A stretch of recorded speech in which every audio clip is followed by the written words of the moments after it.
you tired of the typical libraries with conventional music that makes you feel meh? Introducing Leerecs.com, the music website made for and by minds like you. Our team are lifelong musicians and producers in love with music. Search the Leerecs music catalogs and find music with guaranteed originality. Mark the difference with music of signature at Leerecs.com.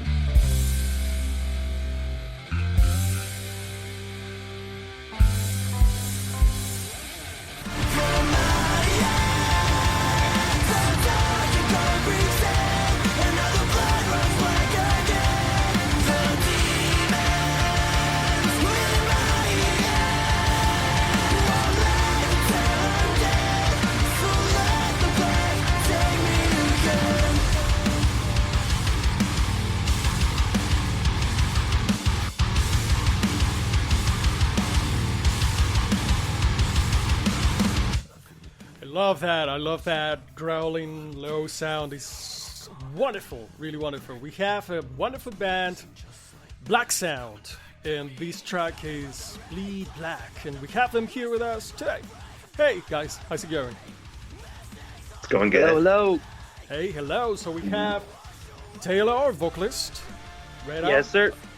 Guitarist, and Andrew, lead guitarist from Blacksound. And it's a privilege. Thank you very much for sharing a little bit of your time. We want to learn everything we can about you. So why don't you take the floor? Hell yeah, man. Awesome. Thanks for having us, dude. Absolutely, absolutely. A pleasure. Sure. Well, first of all, nice to meet you guys. Thank you, Antoine, for having us. Like you said, I'm Taylor, the vocalist of Blacksound. I started it. Reda here is my partner in Japan. He's the rhythm guitar player, and Andrew's kind of my writing partner, and he's in LA, where we're originally from. That is amazing. So, Japan, what is up? What's going on? What's the story? Well, it's a crazy story, actually, because, my grandfather, he's Japanese, like, fully, born, raised here, and so he started a business out here that, it was just a small business, and it just eventually started growing a lot. And so he's my grandpa, obviously, so he's of an older age. So when it was getting to a decent size, his kind of partners in this business, they kind of told him, like, hey, not to be, awkward or rude or anything, but you're kind of old, so who's next in line for this business, So he kind of hit me up, and he was like, hey, Taylor, I'm not asking you to take control of this business right now, but I am asking you to come to Japan and kind of act like you are going to control this business. And so I told him, all right, I'll head out there. And it just so happened that when I came out to Japan, I was actually just starting up what would become Blacksound, because Blacksound originally started as just like a local band in LA that I started, I think it was 2016. And I met Andrew online just through Craigslist, and just looking, we posted an ad looking for a lead guitar player. And so that was kind of what it started as. And we ended up taking a break for a while just to write some better stuff and rebrand and come up with a new name and image and that kind of stuff. And so I happened to be friends with the guys in Bad Omens, the metalcore band. And so when I was friends with them, they hadn't even debuted yet. And so I was really close with Bad Omens from the beginning. And so an opportunity came up for, to record with them, Noah and Jolly, the vocalist and guitar player of Bad Omens. And so that opportunity came up. I went into the studio with them. I had Andrew come out and record with us then. And right around that same time was when my grandpa hit me up and gave me the call and said, come out to Japan. So I ended up telling those Bad Omens guys, like, oh, I'm actually going out to move to Japan, I guess, and help my grandpa with this business. And they were like, oh, that's crazy. We're going to tour Japan this spring. Oh, wow. And so it kind of all lined up. I was moving to Japan. Bad Omens were going to tour. And it just kind of put me in this position where I was able to meet a bunch of musicians out here, and Reda was one of them. He just hit me up on Instagram, just commented on one of my pictures. He said something in Japanese, and I replied back. I said, dude, I can't speak Japanese, but I need friends in Tokyo, bro. So hit me up, man.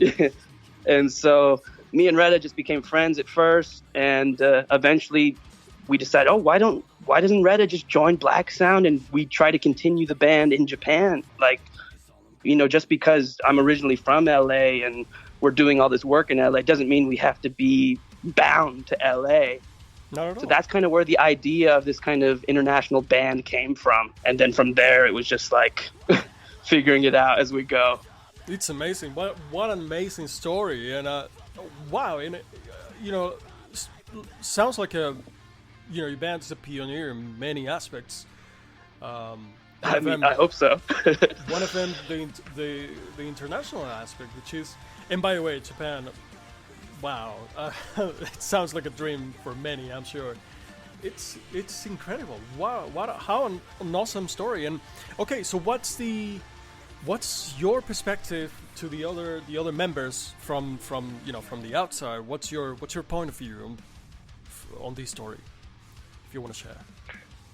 Yeah, so basically, how I got involved, I'd moved out to Los Angeles from North Carolina to do music when I was it was probably 19 at the time, taking a year off from university because I was having a bad time at university, wasn't really digging it, and I was like, no, I'm going to take a year off, move out to Los Angeles with my buddy. I'm going to bring my guitar and try and do rock music. And so I was just grinding Craigslist because, there weren't services like Vamper back then or other online services to connect musicians. It was kind of like you went on Craigslist and, hope the person that you were going to jam with wasn't a serial killer. But yeah, so after I've been playing in a bunch of bands, kind of not feeling it. I was in a cover band. I was in a band that was just sort of bad. Just trying to find a group of people I like doing music with. So I was in this one band that I didn't like, and I was going to rehearsals this sucks. I got to quit this band. And I remembered seeing Taylor's ad where it was it's a metalcore band and they're looking for lead guitarist. So I was like, I'll give it a shot. I got the demo song, or I got a demo of actually Breed, one of the singles we put out from Taylor, and I listened to it in the parking lot of the Glendale Community College, and I was immediately just yes, that's it. I don't need to mess around with all these other boo-boo ass bands. I can just join this one and it'll be cool. Wow, fantastic. What fantastic. So for Andrew, who's right, you're staying in the United States. Correct. Yes, I'm over in Los Angeles. Awesome. So, what's your perspective? What's your approach to this formula? To doing remote work, online band type of thing. Yeah, these adventure. I enjoy it. It was pretty easy for Taylor and I to adapt to just doing a lot of the work online, because usually, even when Taylor was in Los Angeles, our writing process usually involved us kind of working on an idea on our own. Taylor would work on a demo and send it to me, and then I would add some stuff and change some stuff and then send it to him, and then we would meet at the studio and jam it out and just play the song and make more changes there. So obviously it is good to have everyone in the same room working on stuff or just vibing in general, because that's where you get a lot of the best ideas. But I don't know, we use Discord to kind of organize the team of people that we have, whether it's a graphic design side of things or other support members we have that, Taylor and Reda rehearse with in Japan. It's we just kind of stay on top of it and try and keep each other motivated and keep, doing videos, working on demos, and just kind of pinging stuff back and forth. And eventually, once you've done it long enough, kicking around ideas, you'll have enough demos that you can then take to a studio. We can all be in the same room with a producer like Noah and Jolly and work it out and put together, hopefully, a cohesive, good album. Fantastic. So, all right, I think you're doing pretty well so far. I'm on your Instagram profile here, and I'm looking at a picture that says 97.5 100,000 listeners. That is that is fantastic. So tell us a little bit about that. How are you doing this? I mean, I honestly think we're all still in shock that we're doing as well as we are, and I think a lot of it has to do that we got in with the guys in Bad Omens just being our friends early from the get-go. So it's like, I can remember I went out to lunch with Noah and the old bassist for Bad Omens. His name was Vincent. So we went to Chipotle one day, and I remember I just asked Noah, I said, Noah, how do I get a big band? How do I do this? You know, how do I get signed? Blah, blah, blah. And he said, Taylor, I'm going to be totally honest with you. Everything that we are successful about is relationship based. It sucks, but it's literally all about who you know. And when he said that to me, I thought, well, the only people I know are Bad Omens. And so I kind of, you know, just rode that. I'm still riding that, you know. And so they have been the best, most supportive guys, like even apart from just being our creative partners and our producers, like just as friends, like they've been crazy supportive of us and have always just wanted the best for us. And so when we finished our debut album, Pathos, we went and made a music video with Ori McGuinness, who's another connection we made through Bad Omens. And so we went and we filmed the music video and we put it out. And when we put it out, we didn't really have a plan. So we kind of just, okay, here it is. Put it out to the world. And when I did that, Noah sent me a text message. He goes, Taylor, what the fuck are you doing? Send me a link and, you know, let me push this. And I thought, oh yeah, that's probably a good idea. And so I gave him the link and Noah posted it and Jolly posted it. And, you know, of course those guys have a big reach and a large audience, but I think it also had to do with the music was actually good. And we, you know, we all put our best effort into it. Yeah. And there was also... Go ahead, bro. Oh, and there's also like a component of like Spotify. We got on a couple Spotify playlists, and the song like spread around Spotify in like the early days. Like when we had first put out Forget, it showed up on a couple of our songs ended up on a couple of those like curated playlists. So that really helped. There was the algorithm smiled on us, which was nice. But also, yeah, I think that people just like the songs. Like we were getting, it wasn't just like we artificially forced a bunch of people to listen to this thing that they didn't care about. Because it was also refreshing to see, like, you know, the messages coming in like, oh, this is sick, this is awesome. Because it's like, okay, you know, it's good to know that, like, the hard work, like, paid off. Like, we made something that, like, registered with people. I think that's the most common comment and message we get is, oh, wow, this is actually good. Like, people are surprised that we can make good music. Oh, no. No, I think you're 100% right. So, yes, it's definitely helping you to have some kind of platform or how you say, like a mentor, etc. Yeah, exactly. Everybody needs that. But of course, if it wasn't good by itself, you know, that it wouldn't work so well. Yeah, exactly. Yeah, so it's not only. But I think we got all lucky. You know, it was a lot of stars aligning, and you know, Bad Omens were better than people expected, and Bad Omens believed in us, and we were better than people expected. So it was just a lot of, you know, surprising people, and you know, proving to ourselves and to everyone else, like, yeah, we can do it. You know, it's amazing. It's fantastic. Your story is really, really peculiar, really special. So, okay, and I would like to ask you if you see any difference, or what kind of, do you feel that is any difference to try to be a musician in Japan from the United States or anywhere else? I think probably Retta could answer this the best, because Retta was kind of my introduction to the whole world of the Japanese music scene. Like, I always say, like, you know, me and Andrew are creative partners. We write most of everything, but without Retta joining the band and helping us make the connections in Japan and helping us market stuff, and just, he's got a crazy brain for business. Like, without him, I don't think we could have got to where we were. And I think in terms of the inner workings of the Japanese music community. If there's anyone to ask, it's Reda. So we'll ask you. Tell us about it. Difference. Well, to be fair, I don't know the American scene.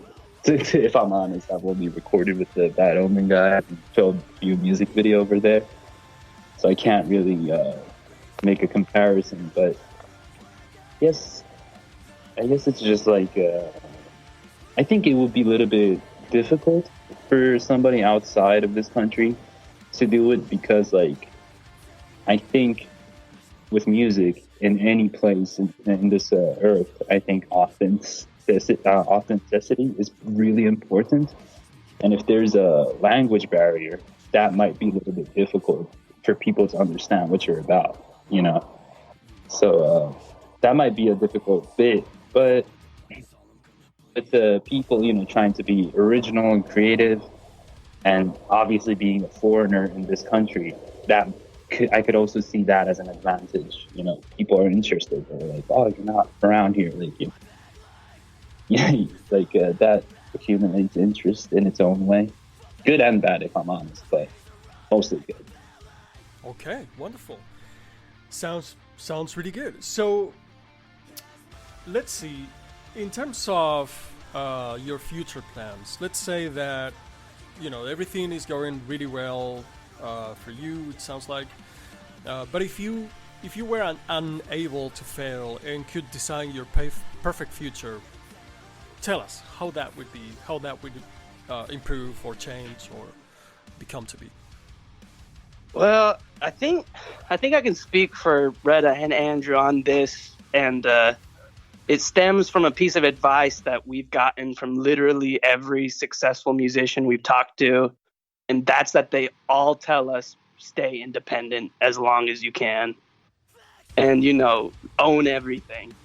So I think in a perfect world, you know, Blacksound would be able to find crazy success through our own hard work and, you know, perseverance. And in that perfect world, you know, we'd continue to grow our team the same way we are now, and, you know, maybe make a distribution deal or something, or, you know, something along the lines of where we're still owning all of our music. We're not owned by a company or a label, you know, just something where we have a good team of people that all believe in us and we trust them. And, you know, it's just a train that can't be stopped, you know, and the more people that get on it, the better, you know? Yes, that's really, really attainable, honestly. And you're on the tracks to do it.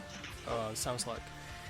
In terms of playing live, in your particular case, did you think about that? Is that something that is in your plans or in your? Well, that was a big question from the very beginning, because me and Andrew, we had experience playing live together. We didn't do it a whole bunch, but in the band that was Blacksound before we were Blacksound, we played a handful of shows, and it was very quick to me that I didn't want to do this thing where it was we go and beg these venues to let us open up for these other bands, and okay, well, you got to give us $300 for 60 tickets, and you guys got to sell them all yourself, blah blah blah. You're just grinding like that pay for play, like crappy bar shows. Exactly. Like, they are fun sometimes, but like, if you just spend all your time just like schlepping your stuff around to bar shows where it's pay to play, where there's only like 50 people, it starts to get a little demoralizing, and it's kind of like you get in a rut, you know? It's not like if you play enough terrible bar shows, suddenly like a music industry guy materialized and just like, here's your record deal, kid. Like, you can just get stuck in a loop playing that type of gig.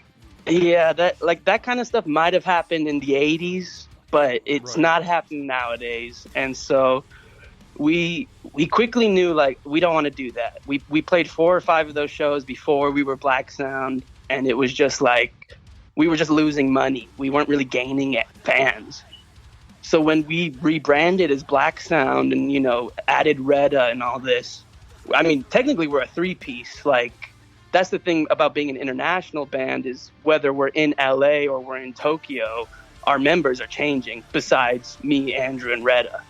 Like our bass player position and our drummer position, it depends on the country that we're in. Right. And so from the get-go, we knew, okay, how do we want to play shows? And the decision we came to was we want to play meaningful shows. So in terms of the history of Blacksound, we haven't played in like an actual show as Blacksound because we thought, what's the point of playing to an audience that doesn't care or playing, you know, not playing to the best of our ability.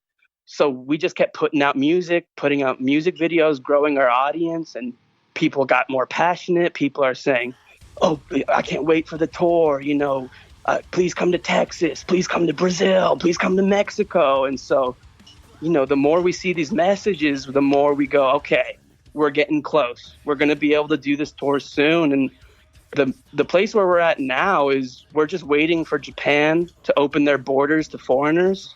And then the plan is to get Andrew out here and to do a couple of tours in Japan and, you know, kind of grow us as big as we can in Japan, then take it back to America, start touring over there, make a name for ourselves as a live band over there, and, you know, just see where that takes us. Fantastic.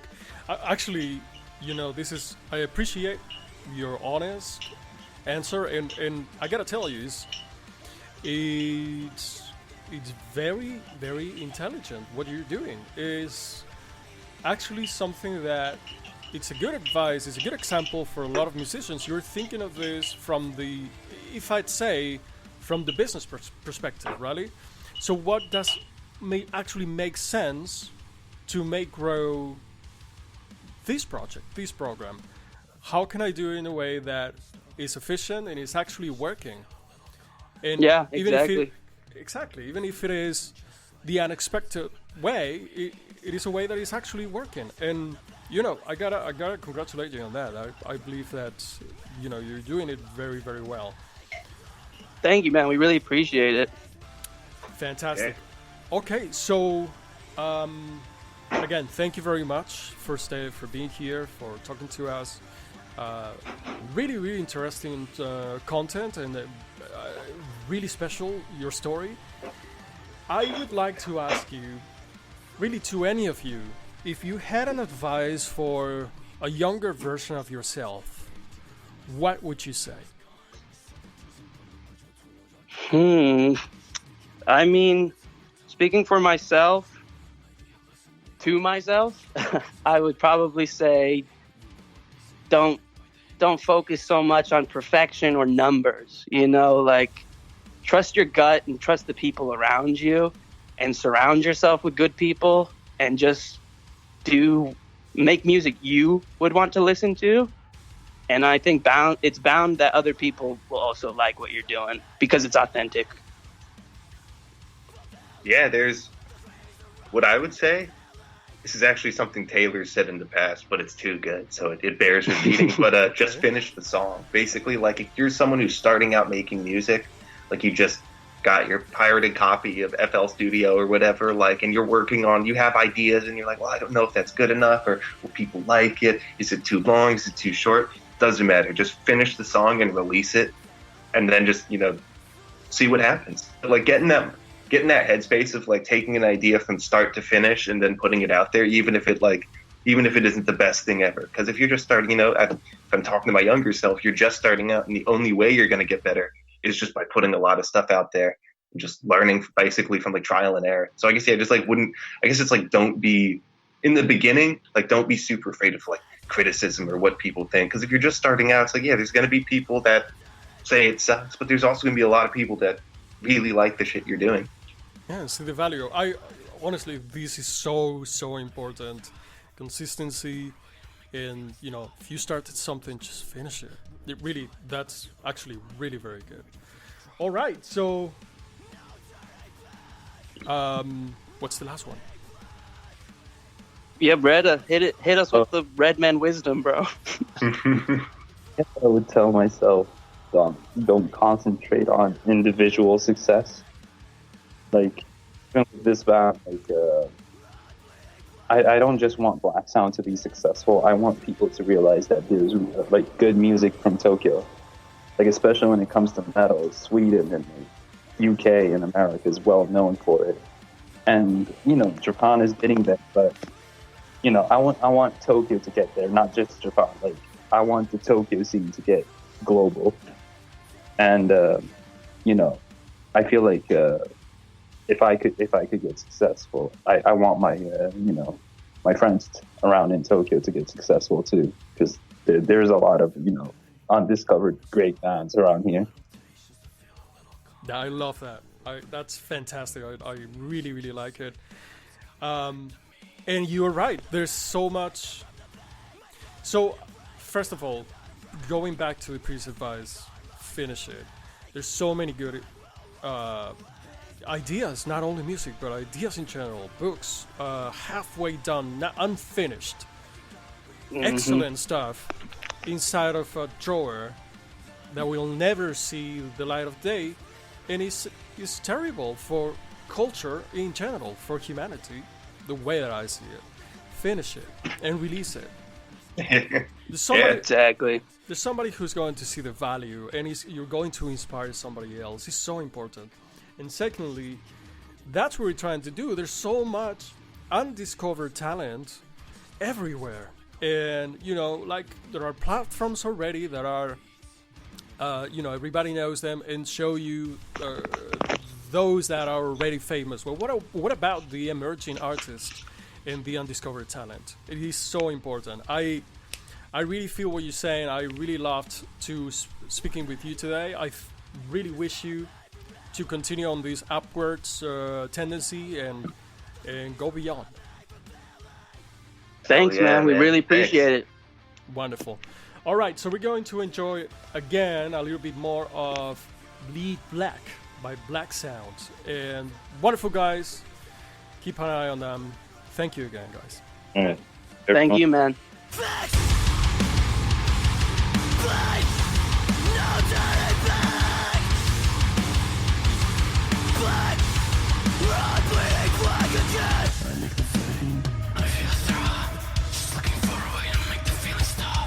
The sun is cold, the rain is hot. I feel the rope around my neck, I'm waiting for this drop. No turning back, run bleeding black. Wrist slows to fall, and it's all my fault. No turning back, run bleeding black again. Are you tired of the typical libraries with conventional music that makes you feel meh? Introducing Leerecs.com, the music website made for and by minds like you. Our team are lifelong musicians and producers in love with music. Search the Leerecs music catalogs and find music with guaranteed originality. Mark the difference with music of signature at Leerecs.com.